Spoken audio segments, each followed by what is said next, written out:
Hello dear students, past and present. This is the poem and this is has been written by Thomas hood. इसका पहले एक part जो है मैंने आपको बताया है, ठीक है, जिसमें कवि जो है वो अपने प्रेजेंट की कंपेयरिंग जो है पास्ट से कर रहे हैं और वो बहुत ही ग्लूमी है, सैड है, दुखी है, ठीक है, वो अपने प्रेजेंट लाइफ से हैप्पी नहीं है. इसमें है क्या कि वो अपने बगीचे से निकलने के बाद वो झूले के पास चले जाते हैं और झूले के पास जाकर के वो याद कर रहे हैं कि आई रिमेम्बर, मुझे याद है, मैं याद करता हूँ जब मैं झूला करता था, बचपन में वो झूला झूलते थे. And thought the air must rush as fresh as to swallow the wings. वो बचपन में तरोताजा हवा लेने के लिए, हवा को महसूस करने के लिए, ठीक है, वो बहुत ही तेजी से झूलते थे. और उस वक्त जो है my spirit flew in feathers, उनकी जो वजन थी, ठीक है, उनका जो काया था, शरीर था, वो स्पिरिट जो था, ठीक है, वो बहुत ही हल्के थे, ठीक है. फीदर्स मतलब पंख, वो जो है बिल्कुल पंख के समान हवा में उड़ जाते थे, फ्लीव कर जाते थे. Then that is so heavy now, लेकिन अभी क्या है, वो बहुत ही स्थूल हो गए हैं, मोटे हो गए हैं और उनकी जो शरीर है, ठीक है, वो पहले जैसा अब नहीं रहा, ठीक है, वो जो है पहले जैसे अब मजबूत नहीं रहे, ठीक है. वो उनका जो शरीर है, यहाँ पर यह बताया जा रहा है कि उनका जो स्वास्थ्य है वो पहले से गिर चुका है. And summer pools could hardly cool the fever on my brow troubles of adulthood.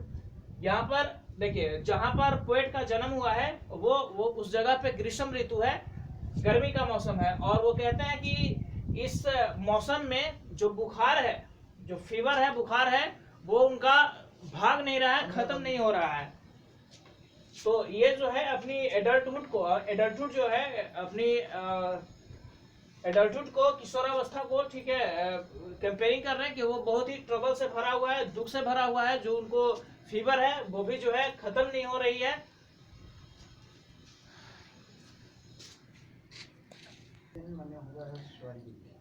ये आपकी जो है फोर्थ स्टैंजा है, आई रिमेम्बर. यहाँ पर फोर्थ स्टैंजा जो है, ठीक है, इसमें पोएट जो है वो अपना बचपन को याद कर रहे हैं, ठीक है. बचपन में जो वो बचकानी बातें किया करते थे, ठीक है, उसके बारे में याद कर रहे हैं. और वो समझते थे कि बचपन में वो उनके लिए स्वर्ग को पाना बहुत कठिन नहीं है, ठीक है. बचपन में वो जो सोचते थे, उनको लगता था कि ईश्वरीय चीज, दैवीय चीज और स्वर्ग जो है वो पाना बहुत ही आसान है, लेकिन युवावस्था में उनके लिए ये बड़ा ही मुश्किल है. आई रिमेम्बर, मैं याद करता हूँ the fir trees dark and high. मुझे याद है कि वो जो फीर का ट्रीज था, जो फीर का पेड़ था, वो बहुत ही घना था, डार्क था और हाई था, मतलब वो बहुत ही ऊंचा था, टॉप लेवल को टच करता था. I used to think their slender tops, और मैं याद करता हूँ उसके जो सिलेंडर्स का मतलब होता है पतले पतले, बहुत ही लंबे पतले पतले जो उसके ब्रांचेस थे, वो टॉप्स को टच किया करते थे, आसमान को छूते थे. Were close against the sky, जो कि आसमान के बहुत ही नजदीक थे. तो बचपन में बच्चे को लगता है कि आसमान जो है, लोग मानते हैं कि जो ऊपर है आसमान है, ठीक है, वहीं पर स्वर्ग भी है.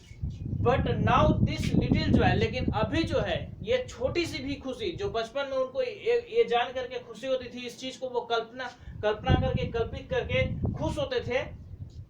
It was a childish ignorance, ये जो है उनके बचपन की मूर्खता थी, लेकिन इसमें भी उनको एक खुशी मिलती थी.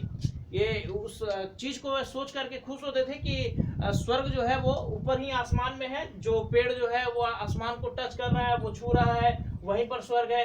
तो ये जो है उनके बचपन की मूर्खता थी. But now this little joy, लेकिन अभी ये छोटी सी भी खुशी जो है, to know I am farther off heaven, जो कि अब जो है वो सोचते हैं कि मैं अब स्वर्ग से बहुत ही दूर हूँ. Then when I was a boy, जब मैं एक छोटा बच्चा था, तो स्वर्ग मेरे लिए जो है वो बहुत ही नजदीक था. और अब मैं जब बड़ा हो गया हूँ, मेरे अंदर समझदारी आ गई है, तो अब वो समझते हैं कि ये चीज जो है वो पाना उनके लिए बहुत ही मुश्किल है.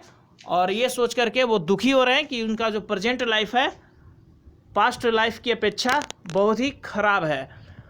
और वो अपने नोस्टैल्जिया को याद कर रहे हैं, अपने बचपन की चीज़ों को याद करके नोस्टैल्जिक हो रहे हैं.